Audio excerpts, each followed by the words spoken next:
Décidément, c'est un festival d'omnibus en cette journée à l'occasion des big news de Panini. On les débriefe ensemble. Aujourd'hui, évidemment, on parle des omnibus. Il s'agit de toutes les annonces faites hier sur les réseaux sociaux de Panini, que ce soit sur Facebook ou sur Twitter X. Eh bien, vous avez peut-être découvert le contenu de ces différents omnibus. Aujourd'hui, on va s'arrêter sur l'annonce faite pour le mois d'août 2025, à savoir la suite, le tome 2 de Rome. Et oui, le deuxième Romnibus arrive au mois d'août, ce qui fait évidemment taire cette habitude qui nous laissait à penser qu'il y avait bien souvent 12 mois, une année complète entre un tome 1 et un tome 2. On le voit avec Rome, on l'a vu avec Punisher. Le deuxième tome arrive plus vite que prévu puisque le premier il vient d'arriver. Alors c'est vrai qu'il était un petit peu en retard suite à des petits problèmes juridiques, de fichiers, de traduction, de tout ce que vous voulez. Il a été légèrement décalé, il était prévu initialement pour 2024 mais il est bien sorti en 2025.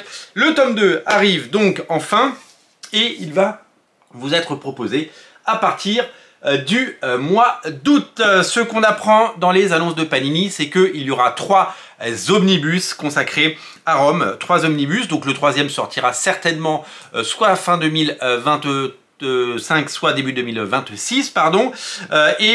C'est une formidable nouvelle puisque vous êtes très nombreux à chérir cette période de l'époque évidemment de Strange, dans lesquelles vous avez découvert cette série que pour ma part je n'ai pas connue, puisque je vous rappelle que c'est une série qui date de 1979, j'avais 3 ans, c'est arrivé au début des années 80 en France, je ne lisais pas encore de comics, et donc il a fallu attendre évidemment toutes ces années pour pouvoir découvrir cette série. Alors, le premier omnibus, il est disponible, je ne l'ai pas encore lu, je vais être très honnête avec vous, j'ai tellement de choses à lire, je ne l'ai pas encore lu, et je compte bien le faire bien sûr, dès que j'aurai trouvé du temps, mais se consacrer à un omnibus, ça veut dire mettre tout le reste de côté, et ça veut dire se focaliser.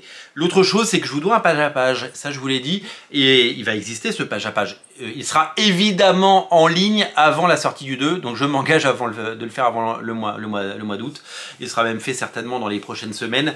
Ça c'est une évidence, parce que c'est un format qui me plaît, et c'est un format que j'aime bien partager avec vous. Donc voilà, Rome, tome 2, la série culte de Bill Mantlo et Sal Buscema. Bill Mantlo, connu pour avoir pendant des années accompagné le destin de la série Hulk, et Sal Buscema, bien sûr, associé à tout jamais à Spider-Man, notamment sur la série spectaculaire Spider-Man qu'il a illustré pendant des années.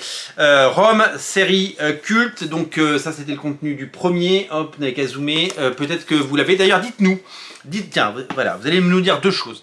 La première, c'est avez-vous acheté Rome, Omnibus, voilà. Deuxième question, est-ce que vous l'avez acheté pour découvrir ou est-ce que vous l'avez acheté par nostalgie? Très bonne question. Et troisième question, c'était quoi ma troisième question? Ah oui, troisième question, l'avez-vous acheté suite au page... non, j'ai pas fait le page à page. L'avez-vous acheté parce que vous avez appris que ça existait sur Radio Comics? Voilà, petit sondage, on fait un petit sondage. Vous répondez aux 3 questions, et puis comme ça fera avancer évidemment la sociologie, hein, tout ça. Rome Omnibus, donc on lui souhaite évidemment de trouver le succès, parce que souvent, vous savez, on entend des gens sur les réseaux qui parlent très fort et qui disent on veut ça, on veut ça. Et quand ça sort, ça marche ou ça marche pas.